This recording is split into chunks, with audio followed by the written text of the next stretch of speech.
semula kuliah Zuhur kita dalam tajuk penghayatan salat dalam kehidupan, penghayatan Fatihah dalam kehidupan berkeluarga. Kita sampai kepada ayat ihdinas siratal mustaqim. Kurniakanlah kami hidayah berada di jalan yang lurus. Hidayah adalah merupakan anugerah Allah Subhanahu wa taala. Dalam kitab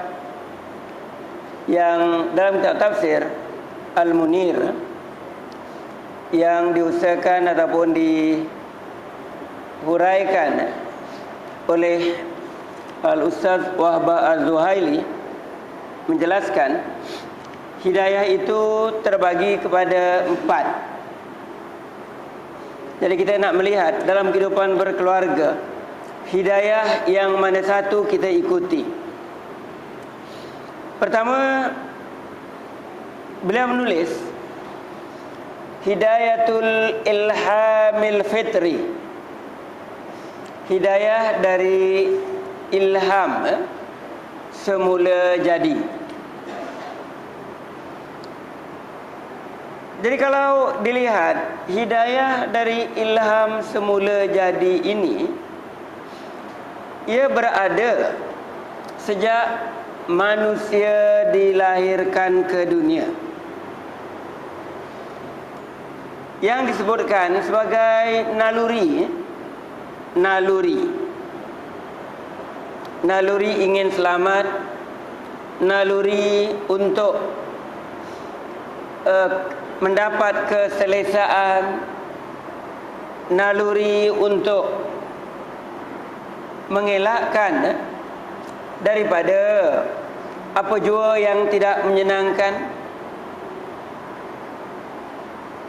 Jadi hidayah semula jadi telah wujud.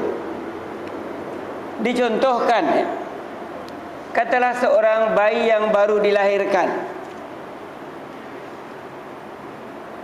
Siapa yang ajar bayi ini? Kalau dia lapar, dia akan menangis.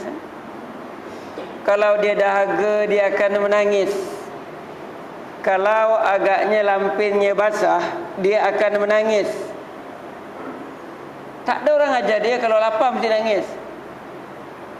Kalau dahaga mesti menangis untuk menarik perhatian orang yang menjaganya.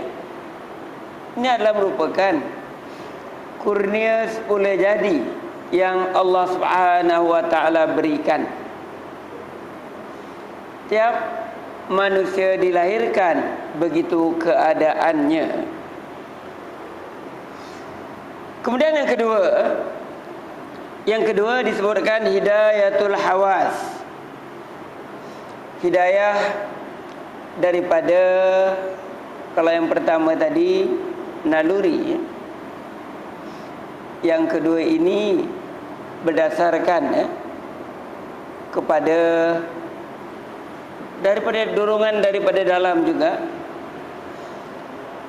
Ia dikongsi oleh manusia, ia dikongsi juga oleh hayawan.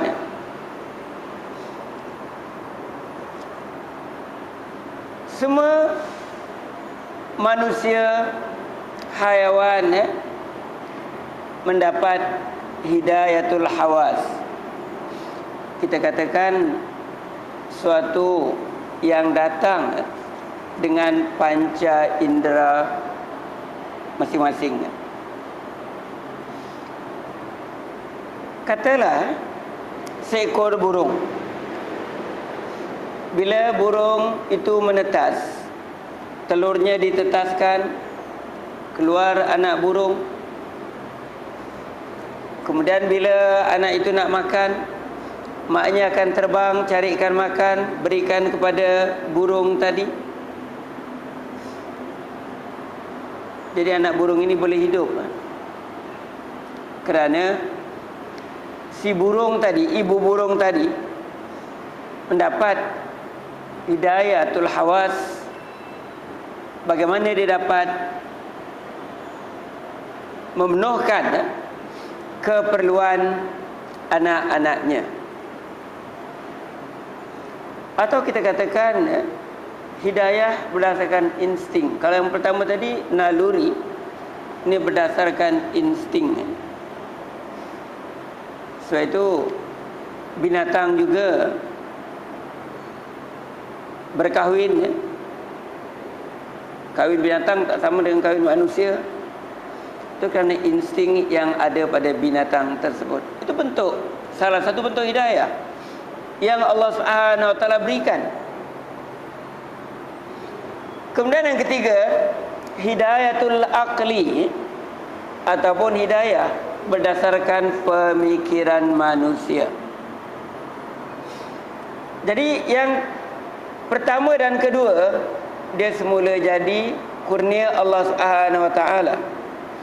Kemudian bimbingan akal, hidayah akal,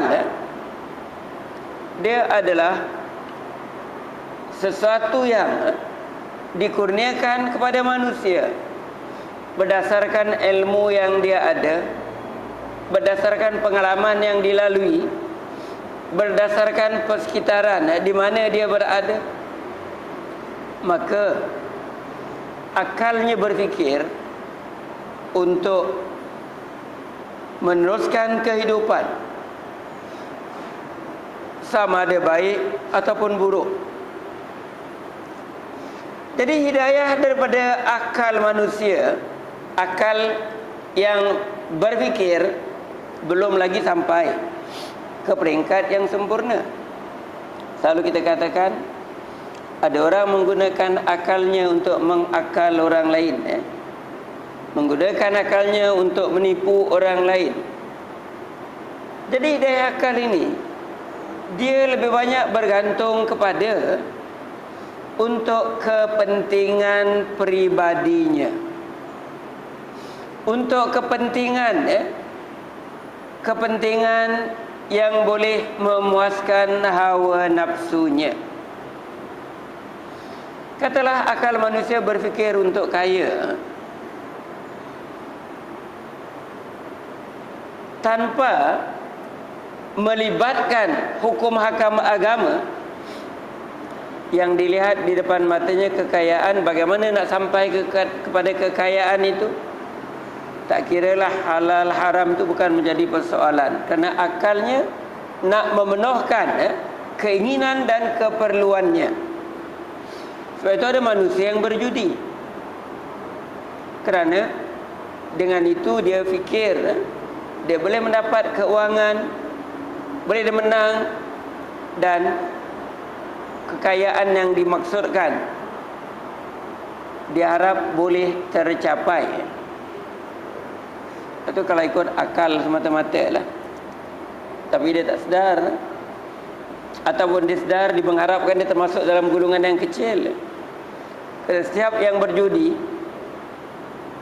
boleh katakan 90% kalah, 10% yang menang. Jadi dia mengharapkan dia termasuk dalam golongan yang sedikit. Itu akal dia untuk memberikan keyakinan kepadanya. Soal akibat kesan tidak menjadi pertimbangan utama. Jadi orang yang macam ini, dia tertipu oleh fikirannya sendiri. Memang ramai manusia di dunia ini yang ditipu oleh akalnya. Dia fikir akalnya itu baik, dia fikir fikirannya itu baik, sedangkan itu adalah membawa akibat buruk kepadanya. Katalah baru satu dua hari ini kita lihat ada selebriti di Indonesia, mereka pakai tattoo di badan, taruh kalimat hayya ala salah ataupun hayya alal falah. Dia fikir ini adalah baik kerana melambangkan dia sebagai seorang Islam agaknya, maka ditaruhlah hal tersebut. Dan dia fikir baik bahawa ini adalah merupakan satu body arts, satu seni di badan. Dia fikir macam itu. sedangkan dia lupa, ataupun dia tidak tahu, ataupun tidak mahu bertanya tentang hukum melakukan hal itu. Jadi akibatnya ramai sehingga Ketua Pemuda Majlis Ulama Islam Indonesia menyarankan supaya dia digam ataupun di-ban daripada mengambil peranan dalam bidang yang dia ceburi. Ramai yang marah, tapi akalnya mengatakan itu adalah baik. Kerana tidak memikirkan sesat, maka dilakukan.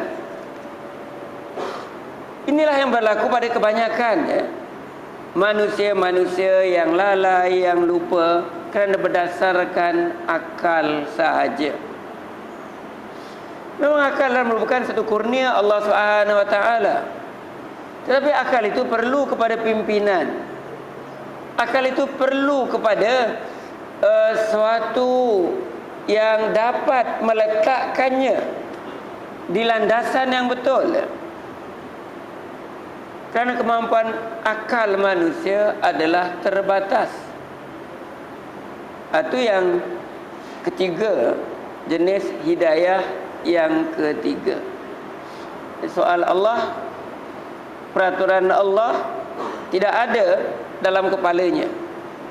Apa yang dilakukan adalah hasil daya fikirnya semata-mata, tanpa melibatkan hukum hakam. Kemudian yang keempat yang disebutkan hidayatuddin, yaitu hidayah agama. Hidayah agama ini artinya bila nak lakukan sesuatu, dia akan memikirkan berdasarkan hidayah agama. Kerana hidayah agama ini sama ada baik ataupun tak baik. Kalau yang wajib, yang sunat, yang harus, itu boleh membawa kebaikan. Tetapi yang haram, yang makruh itu boleh membawa kepada keburukan. Jadi bagi kita, sedikit sebanyak, insya-Allah hidayatuddin ini adalah yang kita harapkan. Kalau boleh kita dapat banyak hidayatuddin. Tetapi hidayatuddin ini, petunjuk agama ini, kadang-kadang ada, kadang-kadang tak ada. Bukan hidayahnya salah, bukan agamanya salah, tetapi kita yang mengendalikannya itu kadang-kadang dibuai oleh hawa nafsu kita, kadang-kadang dipengaruhi, dan kadang-kadang ego lebih besar daripada nak tunduk kepada kebenaran. Dalam Al-Quran Allah Subhanahu Wa Taala firmankan, A'udzubillahi minasyaitonirrajim, wa hadainahun najdain. Memberikan hidayah kepadanya, menunjukkan dua perkara, sama ada yang baik ataupun yang buruk. Jadi manusia berdasarkan kepada hidayah din ini dapat membezakan yang baik ataupun yang tidak baik. Soalnya bagaimana mengekalkan supaya berada dalam keadaan yang baik, artinya memilih yang baik. Itu persoalannya lah. So itu banyak program yang Allah Subhanahu Wa Taala aturkan kepada kita.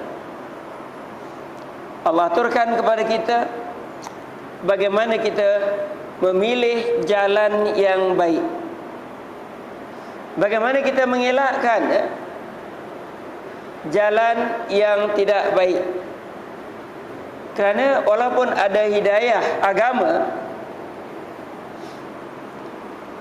kalau tidak memahaminya, kalau tidak mahu menghayatinya, dan kalau mengabaikannya kerana kepentingan-kepentingan sendiri, maka hidayah itu tak akan memberikan kesan yang baik kepadanya. Sebab itulah Allah Subhanahu wa taala menyiapkan syurga, menyiapkan neraka sebagai satu galakan kepada kita dengan rahmatnya, insya-Allah mendapat syurga Allah, nak melakukan kebaikan, mencari keridhaan Allah, dan menghindarkan segala keburukan yang boleh merosakkan kehidupan di dunia dan di akhirat. Jadi walaupun hidayah agama ini ada, ia tidaklah boleh kita ambil sambil lewa. Sebab itu setiap hari sekurang-kurangnya 17 kali kita memohon kepada Allah, ihdinas siratal mustaqim. 17 kali kita ulang dan kita ulang. Jadi bila kita meminta kepada Allah Subhanahu wa taala hidayatul din, kita mestilah usahakan. Kita mestilah menambahkan ilmu kita. Kita mestilah boleh mengatur kehidupan kita sesuai dengan kehendak Allah Subhanahu wa taala. Danlah kita boleh mengendalikan nafsu kita agar kita tidak dipengaruhi oleh hal-hal luaran yang boleh menjerumuskan kita kepada kebinasaan. Sebab itu hidayah din yang ada pada kita ni perlu kita kembangkan, perlu kita segarkan, perlu kita perkukuhkan, supaya tiap yang kita lakukan adalah berdasarkan hidayah Allah Subhanahu wa taala. Itu 4 jenis hidayah. Kemudian ada satu lagi, hidayah al-ma'unah wa taufiq. Artinya satu hidayah yang khas. Hidayah al-ma'unah wa taufiq, hidayah di atas pertolongan Allah dan dorongan ataupun petunjuk dorongan Allah Subhanahu wa taala. Katalah Nabi besar Muhammad sallallahu alaihi wasallam sangat-sangat mengharapkan supaya bapa saudara yang banyak membantunya, yang menyebelahinya ketika musyrikin mengancam baginda, mengharap sangat-sangatlah Abu Talib ini memeluk agama Islam. Rasulullah sangat mengharap. Riwayat yang kuat mengatakan sampai akhir hayatnya Abu Talib tidak memeluk agama Islam. Allah Subhanahu wa taala berfirman dalam surah Al-Qasas ayat 56. A'udzubillahi minasyaitonir rajim. Innaka lan tahdi man ahbabta walakinnallaha yahdi may yasha. Sungguhnya engkau ya Muhammad tidak dapat memberikan hidayah kepada siapa yang engkau kehendaki, kepada siapa yang engkau cintai. Tetapi Allah Subhanahu wa taala memberikan hidayah kepada siapa yang Allah kehendaki. Ini hidayah khas pada golongan-golongan ataupun kepada orang-orang yang mendapat bantuan Allah Subhanahu wa taala.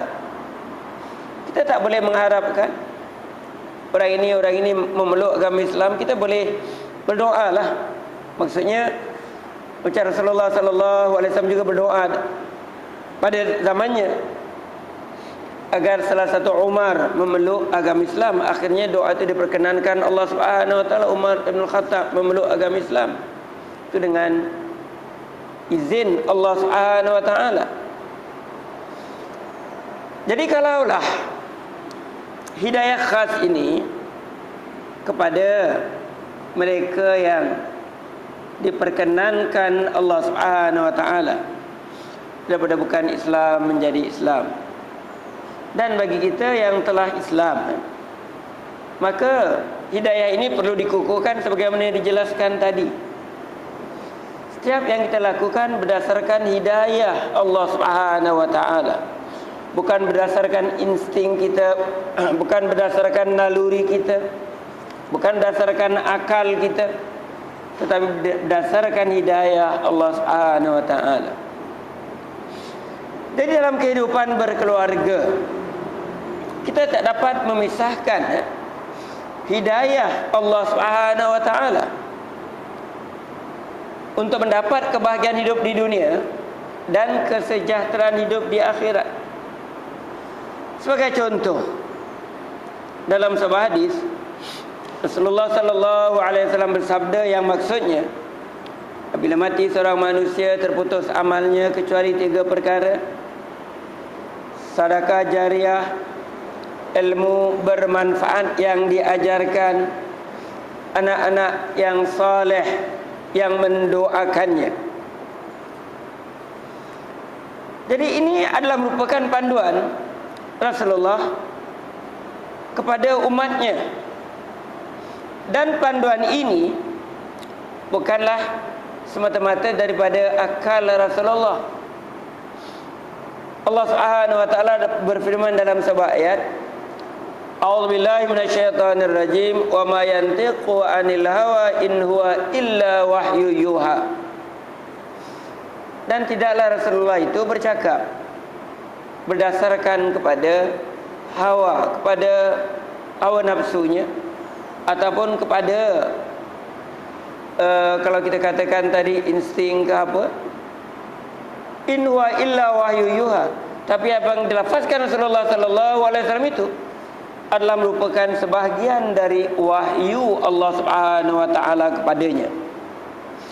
Jadi lahirlah hadis tersebut. Jadi kalau kita hendakkan kehidupan berkeluarga berdasarkan hidayah, maka hadis ini adalah sebahagian darinya. Katalah, yang pertama, apabila mati seorang manusia terputus segala amalnya, mengingatkan kita bila kita meninggal dunia, amal kita tidak akan lagi berjalan. Yang dah sudahlah. Kalau kita pergi haji 3-4 kali, dia tak akan berkembang lagi, kita akan bawa bersama. Dan mengingatkan kita juga untuk membolehkan kita menikmati bahagian kita setelah kita meninggal dunia. Disuruh kita banyak bersedekah semasa hidup, sedekah jariah, bersedekah semasa hidup.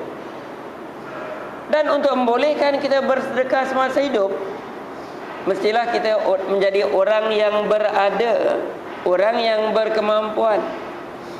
Kalau kita lebih banyak harta kita, mungkin lebih banyak kita boleh bersedekah, kalau kita ingat yang harta itu adalah merupakan amanah yang diberikan Allah Subhanahu wa taala kepada kita. Tapi kalau kita rasakan bahawa harta itu milik kita, jadinya lain. Dia menjadi milik kita, susah nak keluar. Orang kata genggam tak tiris, susah nak keluar. Tapi kalau kita anggap itu adalah amanah yang diberikan Allah Subhanahu wa taala kepada kita untuk menjaga, sebagai penjaga kita boleh beri kepada keperluan-keperluan yang ada di sekitar kita. Atau dengan kata lain, rumah tangga yang berdasarkan hidayah akan sentiasa berusaha untuk membangun ekonomi, bukan sentiasa berusaha untuk meminta-minta. Jadi kehidupan berkeluarga, kalau ekonominya mantap, nak hantar anak belajar pun senang, nak bersedekah pun senang, nak hidup selesa pun senang. Kerana Rasulullah sallallahu alaihi wasallam bersabda dalam sebuah hadisnya, antara lain maksud hadis itu, daripada tanda kebahagiaan seseorang apabila memiliki kenderaan yang baik dan memiliki kediaman yang luas. Artinya keselesaan. Jadi keselesaan hanya boleh dimiliki kalau mempunyai ekonomi yang kuat. Mestilah berusaha, dan punya ekonomi yang baik mestilah berjimat cermat, tidak membazir. Itu hidayah daripada Allah Subhanahu wa taala. Dalam Al-Quran ada beberapa ayat yang melarang kita membazir, yang melarang kita berbelanja melampau-lampau. Islam adalah merupakan satu cara hidup yang diaturkan Allah Subhanahu wa taala kepada manusia. Kemudian di samping itu, hadis tersebut juga menjelaskan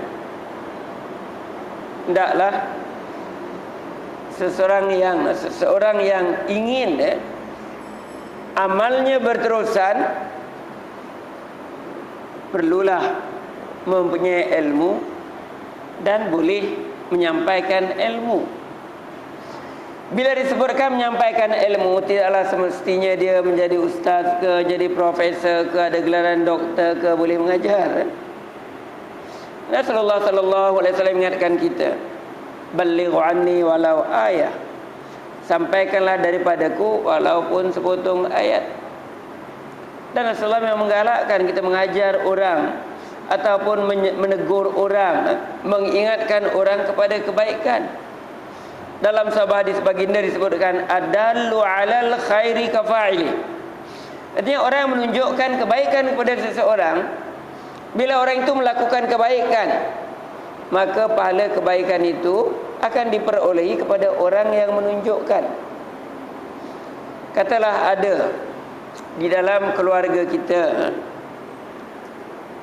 yang berhadapan dengan masalah, kita datang mengingatkan, kita datang untuk menyedarkan, kita datang untuk menginsafkan, akhirnya dia balik ke pangkal jalan. Jadi artinya rumah tangga tadi tidaklah berterusan menjadi rosak, tapi dia balik semula ke pangkal jalan, hidup dalam harmoni. Jadi perbuatan kita tidak sia-sia, karena Allah Subhanahu wa taala akan berikan ganjaran. Kalau rumah tangga dia baik, sampailah kita agaknya pergi lebih dahulu, kebaikan yang dilalui itu akan memberikan manfaat kepada kita yang telah tidak berada di dunia ini. Jadi setiap orang hendaklah cuba memiliki sesuatu yang boleh mengajak orang kepada kebaikan ataupun menghalang daripada melakukan keburukan. Tak mesti buka kelas. Ada di antara kawan-kawan yang agaknya kita lihat melincung keadaannya, kita boleh bercakap dengan baik, bagaimana agaknya kita boleh menasihatkan. Itu satu ilmu, ilmu yang bermanfaat, yang boleh memberikan faedah kepada orang lain. Maka faedah itu akan kita perolehi setelah kita tidak ada di muka bumi ini. Sebab itu membina sebuah masyarakat yang baik sesuai dengan firman Allah Subhanahu wa taala, a'udzubillahi minasyaitonir rajim, kuntum khaira ummatin ukhrijat linnas ta'muruna bil ma'ruf wa tanhauna 'anil munkar. Artinya amar ma'ruf, menyeru kepada kebaikan, dan nahi mungkar, mencegah daripada keburukan, adalah dalam satu rangka untuk membina sebuah umat yang baik, khaira ummah, umat yang terbaik. Jadi untuk membolehkan kita mengingatkan orang, kita mesti lebih dahulu baiklah. Kalau yang nak ingatkan ini tak baik, dia kata ini macam betul, dia sendiri tak betul. Macam mana dia nak suruh orang jadi betul? Sebab tu ada peribahasa Melayu kan, macam ketam mengajar anak jalan betul. Tu tak boleh pakai lah. Artinya dengan perkataan lain, yang nak menasihatkan orang ini mestilah dapat menjadi contoh, dapat meyakinkan, dapat memberikan rangsangan yang betul. Dan keadaan ini lebih penting dalam kehidupan berkeluarga. Kita tak boleh mengambil ringan. Bila kita sebutkan setiap hari ihdinas siratal mustaqim, ihdinas, hidayah yang kita pohonkan daripada Allah, hendaklah dibawa anggota keluarga kita bersama dalam hidayah Allah Subhanahu wa taala. Ini masalah inilah yang menjadi cabaran besar kepada kita. Kerana sebahagian anggota masyarakat kita tidak mempunyai asas yang baik untuk membolehkan mereka menjadi contoh kepada anak-anak, untuk meyakinkan anak-anak, ataupun untuk disegani oleh anak-anak. Sebahagiannya lah. Jadi kalau inilah yang berlaku, seolah-olah rumah tangga tadi tidak punya suatu suasana hidayah Allah Subhanahu wa taala. Kalaulah kita katakan tiap keluarga dapat menerapkan hidayah dalam segala tindakan, perbuatan, cita-cita dan sebagainya, satu generasi saja kita boleh membangun umat yang berwibawa. Itu berdasarkan kepada hadis, ilmu yang bermanfaat, kembangkan dalam kehidupan berkeluarga dan dalam kehidupan bermasyarakat. Kemudian tak cukuplah dengan kekayaan umpamanya, ataupun ilmu yang baik yang ada. Tak cukup kalau tidak punya akhlak yang baik. Bila Rasulullah menyebutkan perkara yang ketiga, anak yang soleh sentiasa mendoakan, artinya hidayah dalam kehidupan berkeluarga ini akan menyeluruh kalau anak-anak yang lahir daripada rumah tangga itu ditarbiyah, diasuh menjadi anak-anak yang saleh. Kerana tiga perkara ini menjadi tunggak kepada kemajuan dan kemantapan. Katalah orang mengukur kemajuan, orang mengukur kemajuan, negara-negara maju diukur apabila negara itu kaya, dan dia anggap maju kalau negara itu berada di baris depan dalam bidang ilmu pengetahuan, sama ada pengetahuan yang berbentuk ekonomi ke, termasuklah perbankan, insurans dan sebagainya, ataupun apa jua bidang sains. Tapi kalau mereka maju dalam bidang ilmu, kaya, tapi kalau akhlaknya buruk, kita tak boleh anggap dia maju. Kalau mengikut statistik di Amerika, hampir lebih daripada 50% remaja-remaja mereka melakukan hubungan seks sebelum mereka berumah tangga. Dan ramai di antara mereka yang duduk sama-sama tanpa mendaftarkan perkahwinan. Artinya dari segi sosial, mereka begitu terkeluar daripada nilai-nilai, bukan saja nilai-nilai agama, malah nilai-nilai kemanusiaan. Kita tak boleh anggap itu sebagai negara maju. Kerana ukuran kemajuan kalau ada tiga perkara tadi. Kalau dalam rumah tangga, katalah rumah tangga itu selesa, ada kemampuan, kemudian masing-masing ada berilmu, dan akhlak keluarga itu baik, daripada bapaknya, maknya, anaknya semua baik, barulah kita kata inilah keluarga yang berjaya. Jadi kalau ini berlaku, maka keluarga ini telah menghayati hidayah dalam rumah tangganya. Lepas tu kita tak boleh tuduh pula kalau rumah tangga yang katalah miskin, kita tak boleh kata rumah tangga ni tak ada hidayah daripada Allah Subhanahu Wa Taala. Kemiskinan itu banyak sebab lah. Memang kita tidak digalakkan untuk miskin. Ada sahabat Rasulullah sallallahu alaihi wasallam menyebutkan kadal faqru ayyakuna kufra. Kefakiran itu dekat kepada kekufuran. Sebab itu kita lihat ramai orang-orang miskin, mereka boleh menjadi kufur kerana kemiskinannya bila mengharapkan bantuan daripada orang-orang yang beragama lain yang memang mempunyai agenda untuk memurtadkan mereka.